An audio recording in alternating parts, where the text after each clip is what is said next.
talaga naman. Ang sarap-sarap-sarap.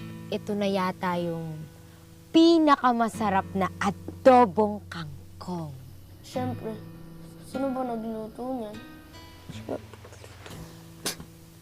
Te, buksan na natin. Gusto ko ng lechon manok. Sige na nga. Isa lang tayo, ha?